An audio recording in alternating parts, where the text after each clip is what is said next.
en mí, rompe mis prisiones tú, ya no mires mi pecado, mira hoy mi corazón,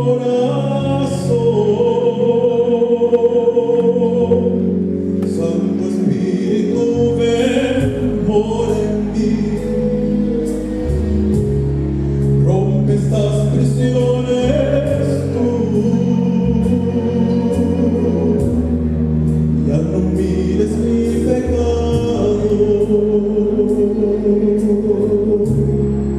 mira hoy mi corazón,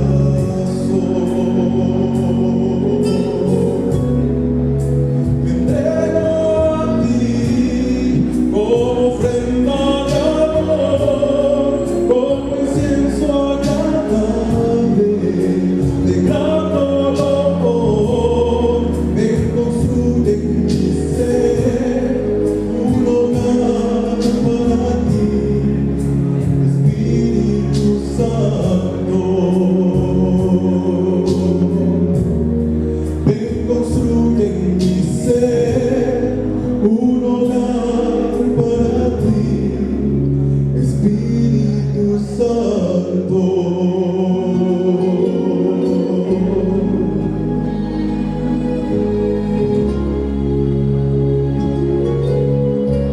Espíritu Santo, ven y construye en mí un hogar digno de ti.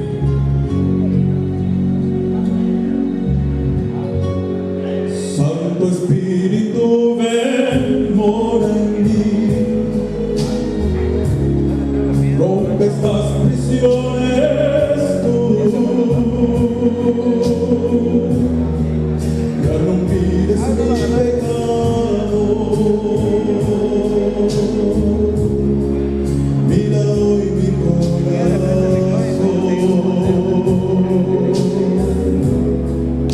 me entrego a ti como ofrenda de amor, como incienso agradable, de grato olor. Ven, construye en mi ser un hogar para ti, Espíritu Santo.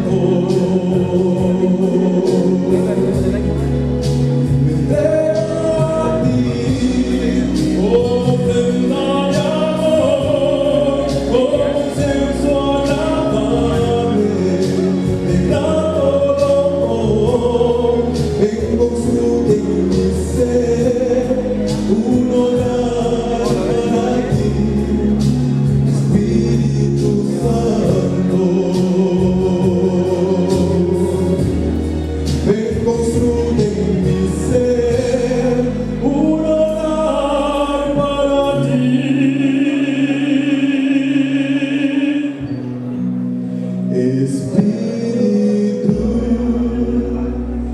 Santo.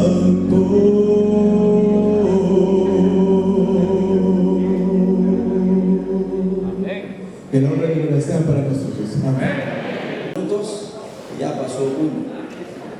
En Montemorelos, claro, las clases no eran tan grandes, más o menos unos 25 30 estudiantes, y podía uno interactuar un poco más, entrar a preguntas y respuestas, pero aquí la clase es un poco más grande.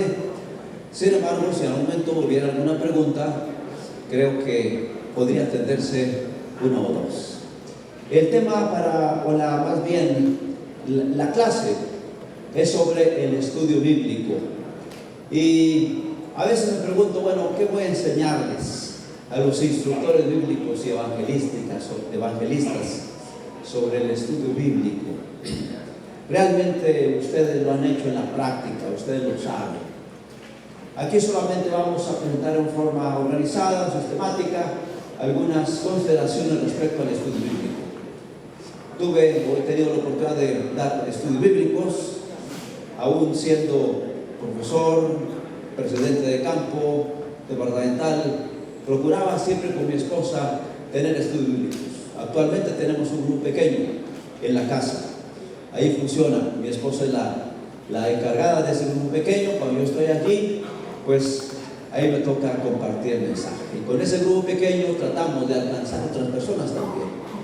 Pero en cuanto al estudio bíblico, qué es y cómo impartirlo, vamos a expresar aquí una breve definición.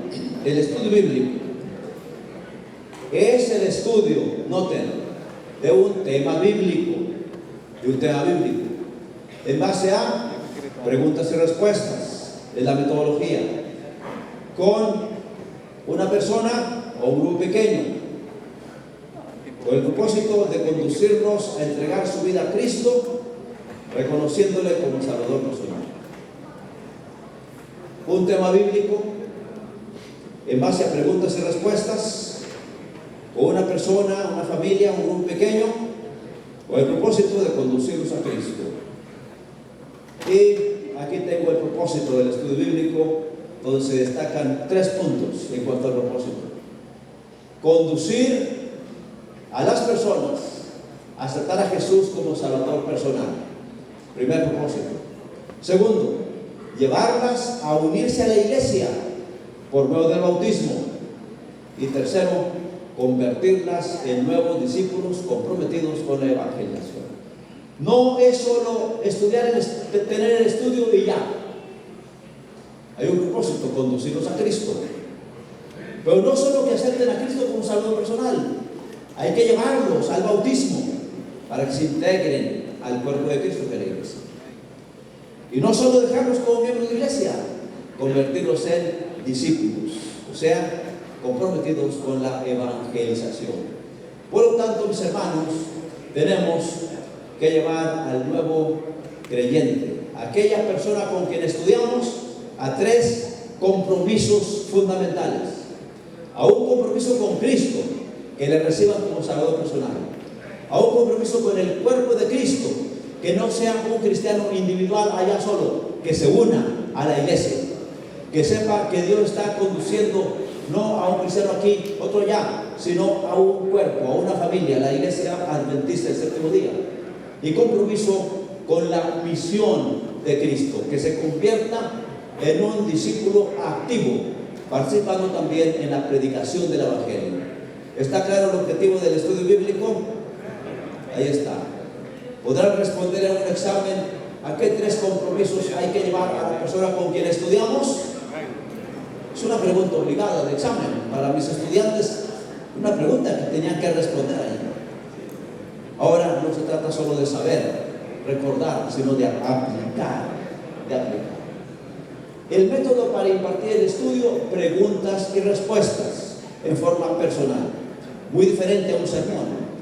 En un sermón, por lo regular, no hay preguntas y respuestas, y un sermón es una exposición pública.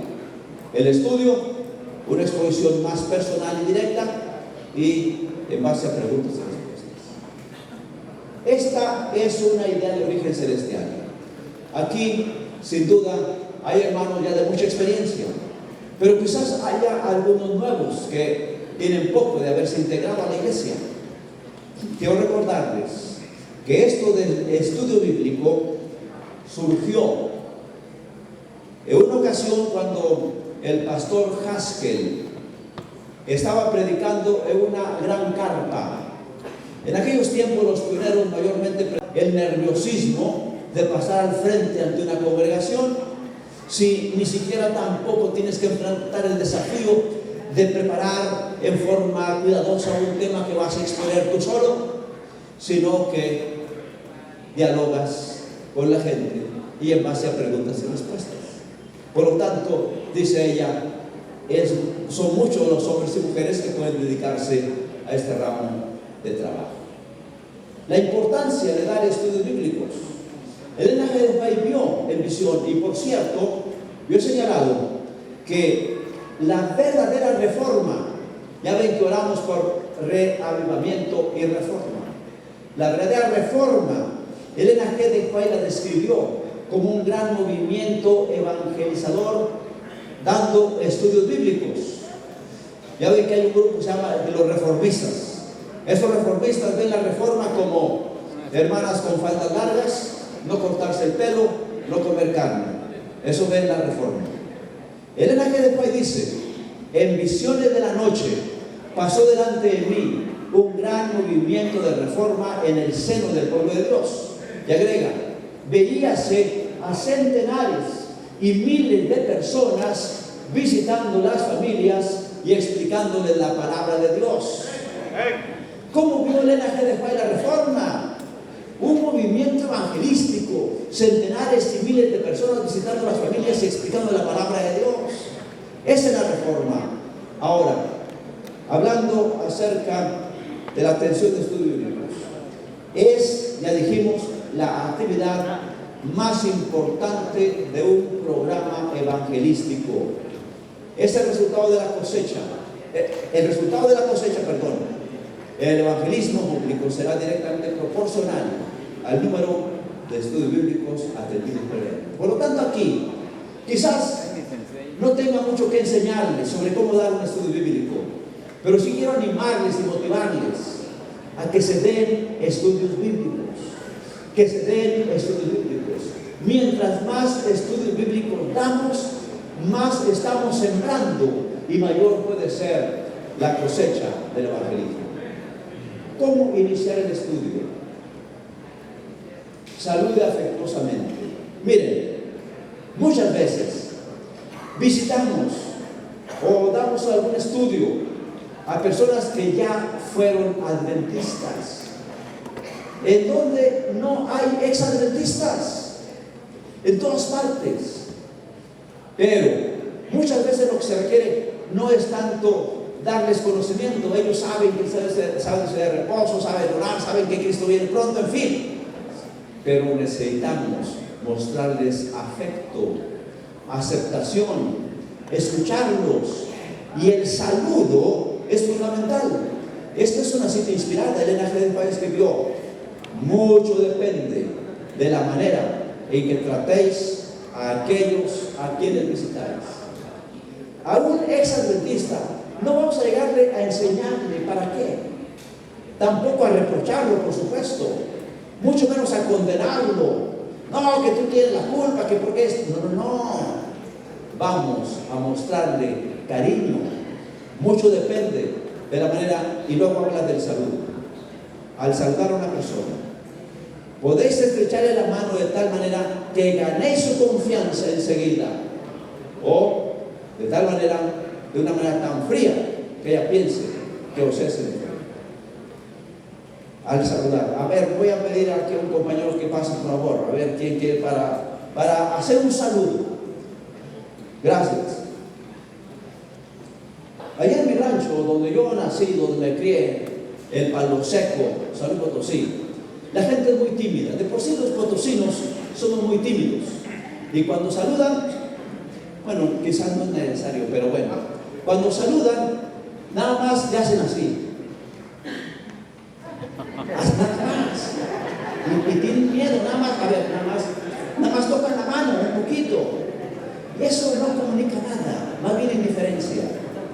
A veces algunos hermanos incluso cometen el error de saludar mirando a otro lado. Digamos, sí, cómo no, hablando con otro y lo saludan. ¿Ustedes creen que con eso la persona que se saluda siente que hay interés en él? No. A veces cuando alguien me saluda y va viendo para otro lado, a veces ni quisiera extenderle la mano. Se siente uno mal, ¿no es cierto? Consideremos eso. Y cuando saludemos, miremos a la persona, simpatía.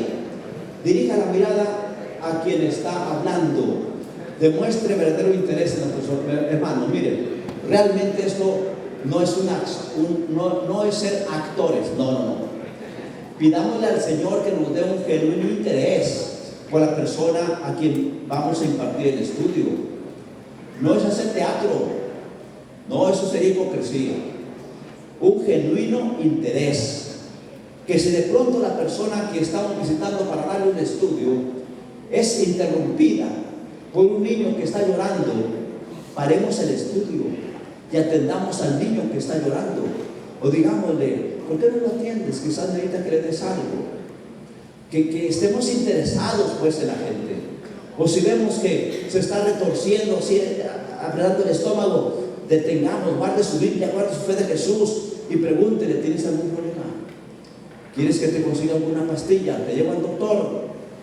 Eso es lo más importante en un estudio, porque a ver, ve aquí y responde acá, eso cualquiera lo puede hacer, pero solo una persona cristiana convertida que ama las almas va a hacerlo con interés de la persona. Tampoco se trata de acabar rápido para ir y dar el otro para que el sábado pueda informar. Di 3 estudios. Es egoísmo.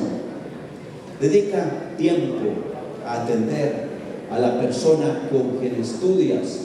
Conversa en forma amistosa. Hazle caricias a su corazón.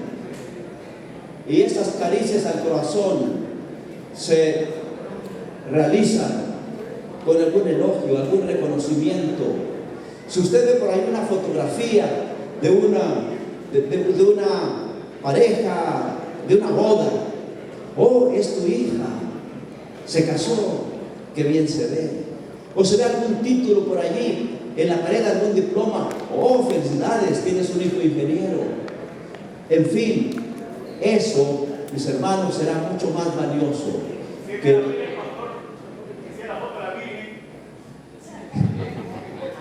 a veces podemos reservarnos algunos comentarios, pero podríamos incluso decir, oh, te felicito, eres muy religioso, como en San Pablo, ¿no es cierto? ¿Saben que? Le voy a contar esta anécdota ya que hizo la pregunta. En una ocasión, un hermano en la Ciudad de México, esto nos ocurrió, yo trabajé en México durante 7 años, dirigiendo el evangelismo, y nos contó un hermano una experiencia.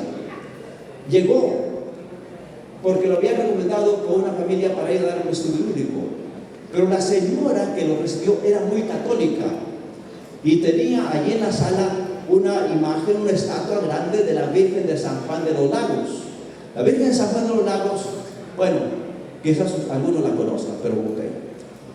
Y entonces la señora le dijo, no, mire, sí, yo pedí que me visitaran, pero ya me di cuenta que ustedes son protestantes. Y ustedes, los protestantes, no quieren a la Virgencita. Y el hermano dijo, pero ¿cómo no, hermana? Nosotros apreciamos, queremos a la Virgen, porque es la madre de Jesús. No, ustedes no quieren a la Virgen. Pero ¿cómo no? La respetamos como la madre de Cristo, de Jesús.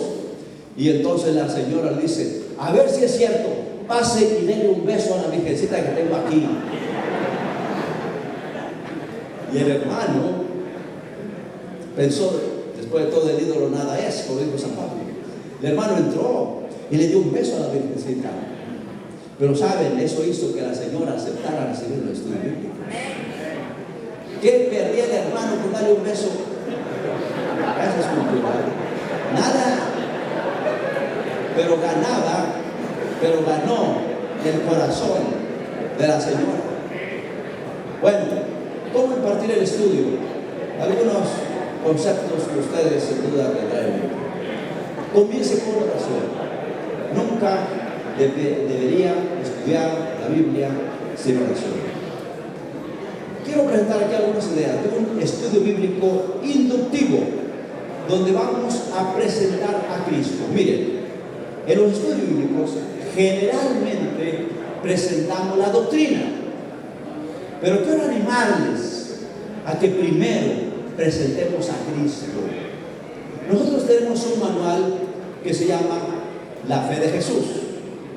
Hay un pastor, por cierto, lo saludé hace 8 días, estuve allí en Los Ángeles, en la iglesia hispanoamericana, y ahí saludé al pastor Cruz Castro, quien hizo un folleto titulado La Fe en Jesús. No la fe de Jesús, La Fe en Jesús, donde presenta una serie de estudios inductivos. Han seleccionado estas 4 que me pidieron que compartiera con ustedes. El arte de la persuasión cristiana, cómo llevar a la decisión por Cristo. Primeramente, quiero señalar la importancia de tomar decisiones. La evangelización consiste en que la gente se decida por Cristo. La tarea no es solo alimentar a los peces, sino pescarlos. Mal haríamos si solo estuviéramos alimentando y no llamando.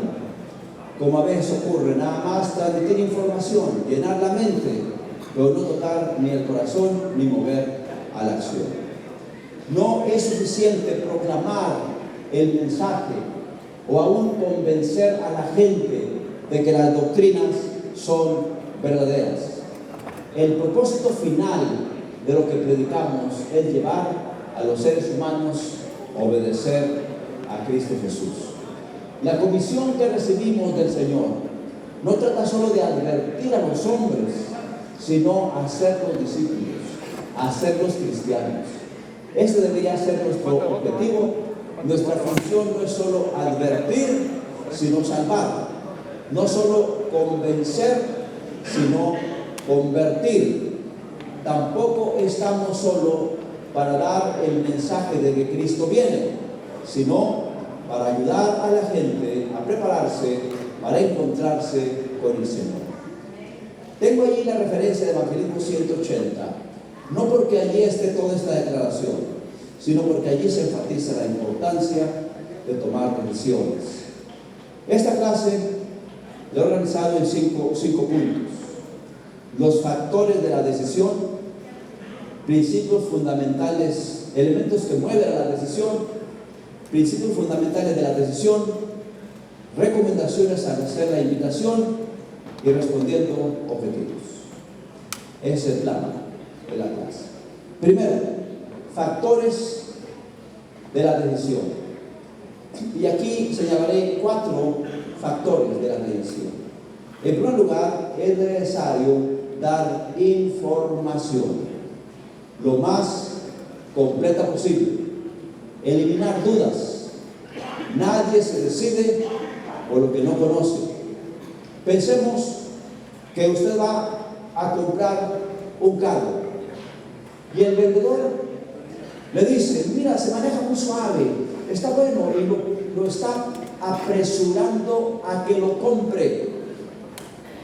Si lo está apresurando a que lo compre, usted luego se hace interrogantes: ¿será que está bueno? ¿O por qué rápido quiere que me decida por comprarlo? Pensará que es un fraude, que lo quiere engañar. Por eso es necesario dar la información completa. Así como, digamos, si usted va a vender el carro, pues que lo pruebe, que lo maneje, muestre cómo está el motor, la suspensión, en fin, la carrocería, que no tenga detalles, en fin, la información completa, para que convenza al futuro cliente, al posible cliente, de que le compre el carro. Debe darle la información completa. Lo mismo en cuanto a la presentación de la palabra de Dios.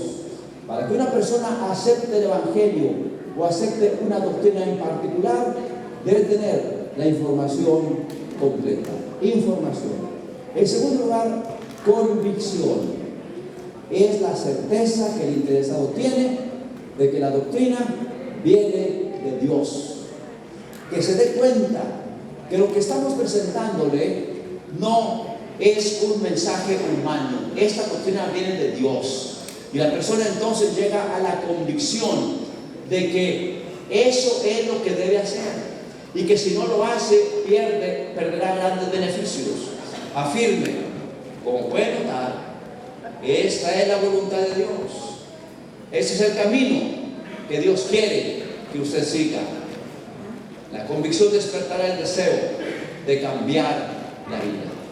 Información, una información apropiada, pero luego hacerle sentir que ese es un mensaje de Dios, fundado en la palabra de Dios. En este nivel, después de reunir información, la persona comienza a darse cuenta de lo que realmente debe hacer. Y en tercer lugar, el deseo. Despertar el deseo. Se presentan los beneficios de hacer lo que es correcto y los perjuicios de hacer lo equivocado. En este paso, la persona analiza, enseguida pasa al deseo. Y si el deseo se refuerza, entonces actuarán la acción. Ahora, ¿qué elementos mueven a la acción? Porque aquí está el punto. ¿Cómo mover a la acción? Nosotros podemos dar información, que ahora es lo más fácil, dar la información. Ya un poquito más complicado es despertar la convicción y el deseo. Un poquito, porque eso ya tiene que ver más con el corazón. Nosotros generalmente somos más prácticos. Como iglesia adventista, tradicionalmente hemos sido más teóricos que afectivos. Enfatizamos más la doctrina que el afecto, el sentimiento, el amor, el cariño. Y somos muy buenos para dar información, pero débiles en despertar la convicción y el deseo que moverá a la acción. Elementos que mueven a la acción. Primero, y sobre todo, debiera ser el amor a Cristo. Porque Cristo, cuando aún éramos débiles, a su tiempo murió por los impíos. El amor a Cristo. Y el amor a Cristo se despertará al darnos cuenta de lo que Él ha hecho por nosotros. Con el estudio bíblico inductivo, lo que Cristo hace, su interés en nosotros, se despierta el amor por Cristo. Pero en nuestra vida todos tendremos motivos de amar a Cristo Jesús por las maravillas que ha hecho por nosotros. Estudiamos no hace mucho en la lección de escuela sabática de recordar las maravillas de Dios para que el amor hacia Dios se fortalezca. Tengo un hijo que es misionero en Perú, es pastor y es piloto, maneja unas avionetas en la selva peruana, una selva mucho más intensa o densa que la de aquí de Chiapas. Aquí hay caminos o al menos terracerías. Allá solo un río que recorre todo la Amazonía peruana y por avioneta llegan a las comunidades. Pero ese hijo ha atravesado por situaciones tan especiales, tan maravillosas, que ha experimentado el amor de Dios en situaciones muy graves y muy difíciles. Dios se manifestó a él. Y en una ocasión lo estaban entrevistando en la Universidad Peruana Unión, donde dio una semana de oración para estudiantes allá. Y lo entrevistaron y le preguntaron: bueno, Eben, tú que estabas en Estados Unidos, ¿por qué te viniste a Perú? Si nosotros aquí queremos irnos a trabajar allá. Y él dijo: el Señor me llamó acá y mi amor por Cristo, en base a todo lo que he hecho por mí, no podría corresponderlo aún si trabajara 100 años aquí en la selva peruana. No podría corresponder a ese amor aún si trabajara 100 años para él. ¿Por qué? Porque Él ha hecho maravillas en mi vida. Cuando tú cuentas las maravillas que Dios ha hecho en tu vida y las compartes con aquel que está estudiando, entonces se despertará también amor en esa persona y luego él comenzará a experimentar también en su vida las maravillas de Cristo Jesús. Que sea el amor de Cristo el primer motivo que lleve a la acción. Pero en segundo lugar, la influencia que ejercemos sobre los hijos y familiares. Podemos decirle: de tu decisión depende en gran medida el futuro de tus hijos, principalmente si es un matrimonio joven que tiene, por decir, 2 hijos, uno de 8 años, otro de 6 o 5. Podríamos preguntar: ¿cómo te gustaría ver a tus hijos cuando sean mayores? ¿No te gustaría verlos como hombres y mujeres de bien, sirviendo a Dios, con elevados principios morales, activos en la iglesia? ¿O cómo te gustaría verlos? Allá en los antros, divorcio tras divorcio. Pues lo que tú decidas ahora determinará en gran medida el futuro de tus hijos. Como dije hace rato, si mi papá no hubiera aceptado el evangelio, naturalmente nosotros somos 9 hijos, naturalmente no estaríamos en la iglesia tampoco, porque hubiéramos crecido en otro ambiente. Mi papá era un borracho, maldiciente, malviviente. Pero cuando acepté el evangelio, entonces nos condujo por otro camino. la influencia, exploten, se está mejor que enfrente, ahí se llamaba.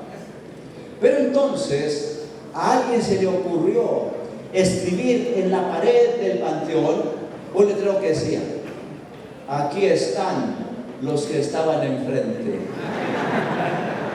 Recibir consecuencias, y eso era una advertencia para la gente. Sí, claro, quizás puedes estar allí mejor que enfrente, pero al rato va a estar allí enfrente. Evitar consecuencias como motivo para mover a la acción. Y claro, recibir beneficios. Como cristianos, mis queridos hermanos, tenemos beneficios presentes y eternos, beneficios materiales y espirituales. Y nosotros podemos compartir testimonios. En mi vida, bueno, ya 71 años, 47 años de pastor, he acumulado muchas experiencias y testimonios que confirman los grandes beneficios del Evangelio que podemos compartir con otros. Y al decir beneficios materiales, cuántas maravillas ha hecho el Señor con nosotros, y cada uno busque sus beneficios en mayor o menor grado.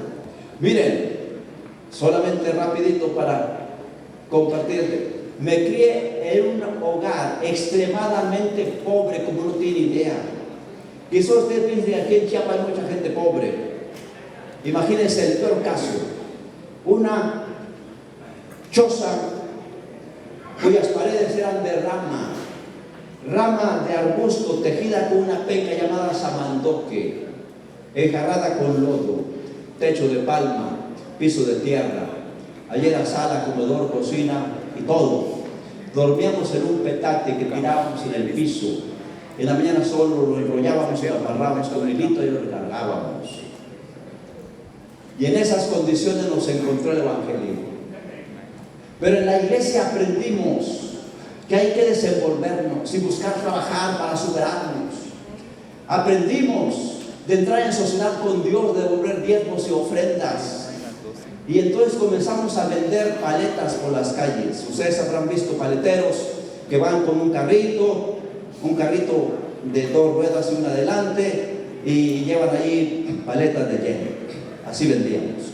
Nos daban 30 centavos por cada peso de paletas. Y como la familia era tan pobre, todo lo que ganábamos lo dábamos a la casa, al fondo común. Y entonces mi papá, mi hermano mayor, yo, el otro, todos aportábamos. Y mi mamá estudió 3 años de primaria, mi papá nada. Mi mamá contaba. Bueno, hijos, entre todos ganamos 60 pesos. Ese es el diezmo, 6 pesos. Y yo me preguntaba, pero somos 9 de familia, tan pobres, y mi mamá todavía dando el diezmo. Apenas nos alcanza para desayunar café sin leche con galletas de animalitos, y mi mamá dando el diezmo. Pero saben, hermanos, qué bendición representa este mensaje y la sociedad con Dios. Poco a poco mi papá comenzó a construir los cuartos que ahora tiene. Y después metimos la luz, metimos el drenaje, metimos el agua, porque esa casa no tenía ningún servicio público. Y a mi hermano mayor al fin dijo: vamos a poner también teléfono. Ya, teléfono pusimos. Cuando fui con el anciano de iglesia a decirle: mi hermano, a él me gustaría irme a Montemorelos y prepararme como pastor, se me queda mirando con una mirada de lástima, como quien mira a un insignificante chamaco. Pero como tú, un paleterillo, piensas ir a Montemorelos, allí es de paga, ahí hay que pagar. Olvídate, muchachos, no es para ti. Sin embargo, fui a Montemorelos. No solo yo, 5 más de mis hermanos graduamos de allí. Después obtuvimos posgrados. Pude obtener 3 posgrados de Andrews University. Y mis hermanos, Dios hace maravillas. Mi hijo está ahora sirviendo en Perú. Por la gracia de Dios, su hijo, mi nieto, está estudiando en la Universidad Andrews. Y mi nieta está en una academia en Canadá. Dios bendice. Mis hermanos, compartamos las bendiciones y animemos a la gente a confiar en el Señor. Pero sobre todo, hay beneficios eternos y espirituales. El beneficio de la paz interior, de la confianza en Dios, el beneficio de que aunque tu hermano esté allí entre la vida y la muerte, tú confías en que su vida está en la mano de Dios. Nada sucede sin el permiso de Dios. El beneficio de que hay una patria celestial de aceptar las doctrinas. Para esto yo recuerdo un caso. Estaba dando estudios bíblicos a una señora que era mormona. Era maestra de los mormones. Una señora de una buena posición económica y era maestra de los mormones. Asistía cada domingo a la iglesia mormona. Pero de una forma u otra entramos en contacto con ella y le dimos estudios bíblicos. Cuando llegamos, claro, primero tratamos de que ella aceptara a Cristo. Que en su iglesia mormona hablaba de Cristo. Y en una ocasión me dijo: no me gusta mucho que en mi iglesia a la que asisto con los mormones me señalan como la hermana que habla de Cristo. Dice: ¿qué acaso no todos debemos hablar de Cristo? Pues sí, así es. Pues a mí me dicen allí la hermana que habla de Cristo. Y eso ya no me está gustando de mi iglesia, digo. Cuando llegamos al tema del sábado, recuerdo bien sus palabras al tener el estudio. Dice: bueno, pastor, pues si mi Cristo, a quien usted me presentó y decidí seguir, me pide que guarde el sábado, yo guardo el sábado. Aunque luego agregó: y no quisiera tener una plática con mis élderes antes de tomar la decisión final. Y dije: claro, con mucho gusto. Para el siguiente estudio llevó a dos de sus, ellos llaman élderes, de sus pastores, sus dirigentes, al estudio. Ahí estábamos ella, los dos ellos y yo, dando el estudio y discutiendo, y hacían preguntas y explicábamos. Estuvimos casi una hora prácticamente discutiendo. Llegó el punto cuando ellos ya no tenían más que decir y se molestaron y comenzaron a gritar y no sé qué, y ya incómodos. Y le dije a la hermana, así yo ya no puedo seguir. Ellos están molestos, evidentemente. Y entonces ella tomó la palabra, se dirigió a ellos, dice: hermanos, quiero agradecerles lo que aprendí con ustedes, pero a partir de ahora yo soy adventista del séptimo día. Pero yo tengo muy presente eso que ella dijo: si mi Cristo, a quien decidí seguir, me pide esto, yo lo hago. Una entrega total a Cristo primero, antes de las doctrinas. Hacer invitaciones directas y personales. Muchas veces las mentes son impresionadas con 10 veces más fuerza por los llamamientos personales que por cualquier otra clase de labor. Forma personal. Y aquí me acuerdo, una vez estábamos dando una campaña de evangelismo y una hermana me pidió: pastor, quiero que visite a mi hija, tiene 13 años y no quiere bautizarse. Y le pregunté: ¿y en algún momento anterior ella quiso bautizarse? Dije: sí, pastor, cuando tenía 10 años quería bautizarse, pero yo no la dejé, porque según decía yo que estaba muy chiquita. Ella tenía apenas 9, 10 años, ya quería bautizarse y no la dejé. Y ahora tiene 13 y no quiere saber nada del bautismo. Dije: hermana, cometí un error. Le hubiera dejado que se bautizara. Total, que se pierde. No, pero que si se sale, pues mejor que se salga habiendo sido bautizada, porque entonces volverá. Pero si se sale sin haberse bautizado, de paso, sepamos eso. Es mejor permitir. A mis hijos los bauticé de 10 años. Desde los 7 años quería bautizarse. Pues esta muchachita de 13 años no quería. Cuando llegamos a la casa, le dice la hermana: hija, aquí viene el pastor, quiere hablar contigo. Ella estaba como haciendo tarea y dice: ¿para qué? ¿Que me bautice? No quiero. Y siguió tragando.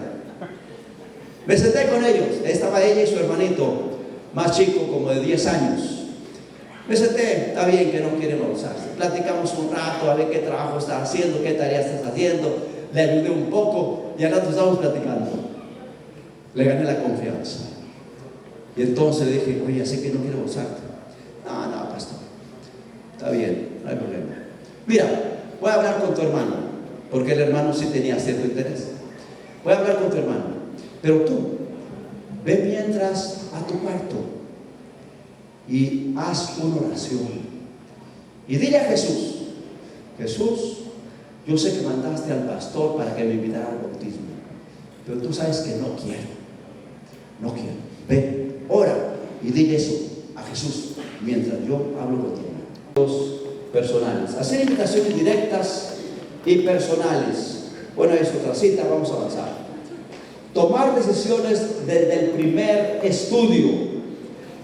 En cada estudio hay que animar a la gente a que tome una decisión en relación al tema estudiado y comparta su experiencia personal cuando usted se decidió por Cristo. Compartir nuestro testimonio. Cuidar que la decisión signifique una unión con Cristo más que una unión con la iglesia. Aunque la persona se une a la iglesia, pero antes de todo se une con Cristo Jesús. Algunas ideas respecto a objeciones. Una objeción muy común es esta: no estoy listo para el bautismo. Muchos piensan así. Por lo general nunca nos sentiremos listos, pero Jesús no espera que estemos listos para por nuestra propia cuenta. Jesús nos invita a permanecer en Él. Separados de Él, nada podemos hacer. Y aquí está el cuadro de la Biblia. Miren, yo uso esta ilustración. No estoy listo. Les digo, mira, todos nosotros, sin Cristo, somos como una rama desgajada del árbol. Imagínate una rama cortada, está tirada en el piso. ¿Qué va a pasar con esa rama por haberse caído del árbol? Se va a secar. Supongo que yo llego con la rama, si la rama me entendiera, y digo: rama, está separada del árbol, te vas a secar. Y la rama: hoy sí, me voy a secar. ¿Qué podría hacer para no secarme? Rama, lo único que tienes que hacer es permitir ser injertada al árbol otra vez. Y si la rama me dijera: pero no estoy lista. ¿Cómo que no estás lista? ¿Qué esperas? Pues reverdecer un poco, echar unos brotes. Pero rama, no puedes hacerlo. Estás separada del árbol. Y entonces señalamos cómo muchas veces nosotros queremos producir buenos frutos primero antes de injertarnos y conectarnos con Cristo Jesús. Y la rama puede insistir, y al rato la rama se cuelga allí uvas de plástico. Ya estoy dando fruto. Pero no son frutos, productos de la fe, sino frutos falsos. Y no caigas en eso de querer producir frutos por tu propio esfuerzo, por tu propia disciplina. Entrégate a Cristo. Quizás al entregarte, al principio como que te vas a secar, pero si permaneces, a la vuelta de un año va a estar dando fruto. Esa ilustración de la rama desgajada del árbol puede en algún momento ayudar. No sé mucho de la Biblia. Bueno, sí, tiene razón. Nunca sabremos lo suficiente. Yo he sido un pastor, como dije, por 47 años y sigo aprendiendo. No esperes saber todo. Afortunadamente la salvación no se obtiene por el conocimiento, sino por nuestra entrega a Cristo Jesús. Otros obstáculos: intereses mundanos, temor a perder el trabajo, falta de fe para comenzar a diezmar, malos hábitos, lazos familiares, impedimento de seres queridos, temor a dividir la familia, viviendo en unión libre. Nos encontramos con muchos casos. Lo más común: viviendo en unión libre, o el obstáculo de guardar el sábado. Y hermanos, algunos dicen: no, prefiero mejor aquí ser pentecostés, aquí no me piden guardar el sábado. Te gusta lo fácil. Es el camino ancho que lleva a la perdición. No quisiera llevar el camino angosto. Es más difícil. Te vamos a ayudar. Y necesitamos, antes de las campañas de evangelismo, necesitamos hacer los arreglos para que esos matrimonios de unión libre puedan casarse, y para que las personas que necesitan guardar el sábado hagan los arreglos antes. A veces ocurre que a última hora andamos ahí queriendo casar matrimonios y ya no nos alcanza el tiempo. Cuando estamos dando los estudios, veamos esos casos y tratemos de arreglarlos. Lazos sociales o de la iglesia, el prestigio de pertenecer a una iglesia popular, lazos sentimentales en oración. La oración y la fe harán lo que ningún poder en la tierra podrá hacer. Y noten con lo que empezamos diciendo ayer: sin la presencia del Espíritu Santo,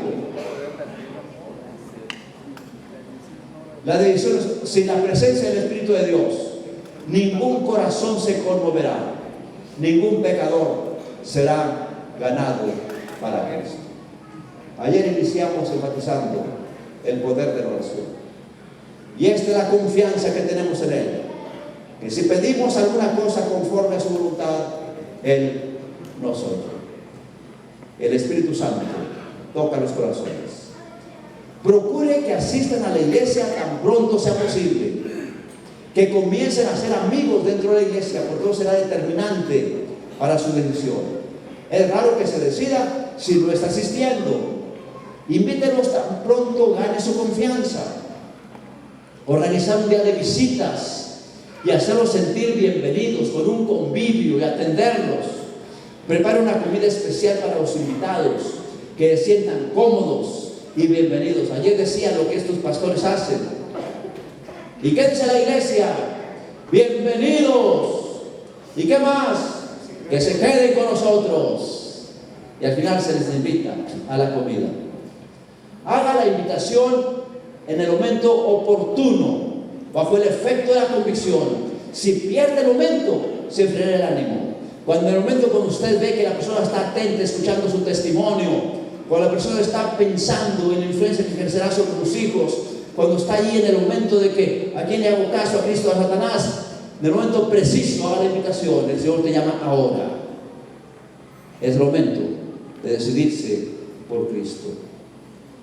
Cuando las personas que están bajo la convicción no son inducidas a hacer una decisión en la primera oportunidad posible, hay peligro de que la convicción desaparezca gradualmente. Exalte a Cristo en cada tema. Es Jesús quien atraerá a las personas. Recuerden, Jesús dijo: y yo, si fuera levantado de la tierra, a todos atraeré a mí mismo. Si no aceptan la invitación, no lo rechazan a usted, sino a Cristo. No se desanime y no tenga temor de hacer la invitación o el llamado, porque no es usted a quien rechazan, sino a Cristo. Porque no nos predicamos a nosotros mismos, sino a Jesucristo como Señor. Confróntelos con la eternidad. Hay solo dos puertas, la estrecha y la ancha. Hay solo dos caminos, el angosto y el espacioso. Como decía, lo fácil y lo complejo, difícil. Hay solo dos cimientos, la roca y la arena. No hay punto medio. O estás con Cristo enteramente, o sigues en la arena movediza. O estás en el camino angosto que Jesús señala, o sigues en el camino ancho que lleva a la perdición. Porque hay solo dos destinos, la vida y la muerte. ¿Dónde piensa usted pasar la eternidad? Si Dios cuidó de usted siendo desobediente hasta ahora, ¿cree que lo abandonará ahora si se somete a Él y le obedece? Son expresiones que podemos utilizar para llevar a la bendición. Haga las preguntas correctas. ¿Te han gustado los temas? ¿Te quedó claro? ¿Tienes alguna pregunta acerca de lo que hemos estudiado? ¿Has pensado en bautizarte? ¿Hay algo que te detendría tomar esta decisión? Y, por último, presente alternativas positivas. ¿Le gustaría bautizarte en el templo o en el río? ¿Te gustaría bautizarte ese sábado o el próximo? Y espero una respuesta positiva. Por mucho tiempo trabajé en la Ciudad de México y me tocó dirigir el evangelismo. Siempre terminábamos cada campaña evangelística, porque teníamos por zonas, toda una zona de distritos, al mismo tiempo todos en campaña. Terminábamos con 2 bautismos, uno en el templo el sábado y otro el domingo en un balneario. Y siempre teníamos la opción: ¿quiere bautizarse el sábado en el templo o quisiera ir el domingo a un balneario donde tenemos una concentración bautismal en el estado de Morelos? Y hermanos, mucha gente se decidía a bautizarse. Hay que orar por ellos, hay que exaltar a Cristo, hay que seguir las técnicas apropiadas y dejar que el Espíritu Santo mueva a la iglesia.